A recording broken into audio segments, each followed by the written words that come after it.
संतान का तात्पर्य केवल बेटा ही नहीं है, बेटा और बेटी दोनों समान हैं।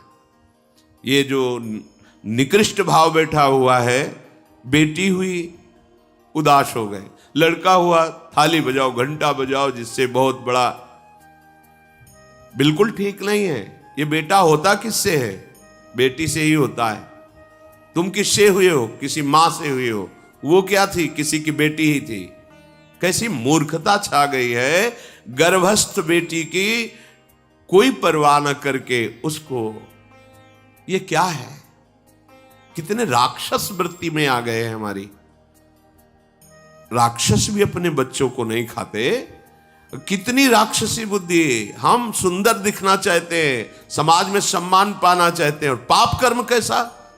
बेटी है गर्भ में, हत्या करा दो, नहीं चाहिए। तो बेटा कहां से पैदा होगा? वो किसी की बेटी से ही तो पैदा हो रहा है। कैसी मूढ़ता छा जाती है। वैसे भी शास्त्र में स्त्री हत्या करना बहुत बड़ा महापाप कहा गया है। फिर भ्रूण हत्या, गर्भ हत्या, गर्भस्थ शिशु की, उसमें भी कन्या,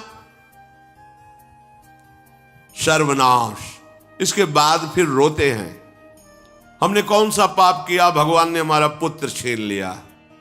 कौन सा पाप किया, भगवान ने ऐसा कर दिया।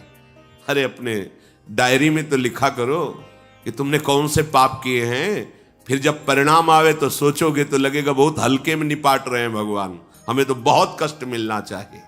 कैसी कैसी निर्दयता बैठ गई हो। हम मनुष्य कहलाते हैं, सदगृहस्थ कहलाते हैं, गर्भ से चलते हैं, और गर्भस्थ शिशु की हत्या करते हैं। मान जाओ, ना सत्संग सुन रहे हो, ना शास्त्र स्वाध्याय कर रहे हो, इसलिए तुम्हें पता नहीं कि तुम कौन सा पाप कर रहे हो। ऐसे ये पाप, कुछ पाप ऐसे हैं जिनको वज्र की लीक कहा गया। वज्र की लीक में मिटाल नहीं सकते, तुम्हें भोगना पड़ेगा।